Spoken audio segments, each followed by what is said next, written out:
Son nom figurera lui aussi sur les bulletins de vote le 23 avril. Jean Lassalle est l'un des 11 candidats qualifiés pour le premier tour.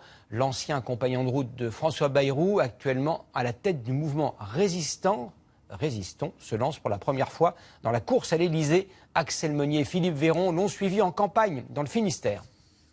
Il a d'abord rejoint ce bateau de pêche et longuement discuté avec son patron.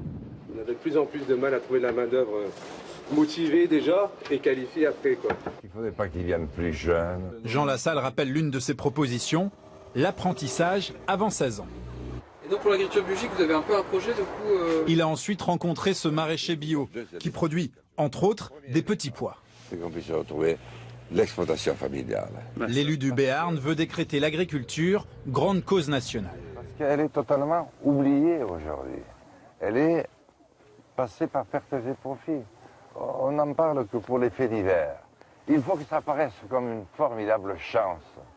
C'est pas du passé, c'est pas du passéisme, c'est notre futur. se connaît Un député connu, à travers la télévision. avec son béret, sa verve et qui se targue de connaître les Français, la raison de sa candidature. Je ne supportais plus ce que devient notre pays.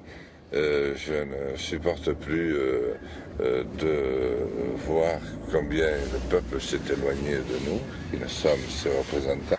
Il y a quelques années, Jean Lassalle avait choisi d'entreprendre une grande marche à travers la France, 5000 km, 8 mois durant. Et c'est de cette manière qu'il compte mener sa campagne présidentielle au plus près des Français. Est-ce que ce pays a besoin de campagne à 30 millions d'euros pour élire un président?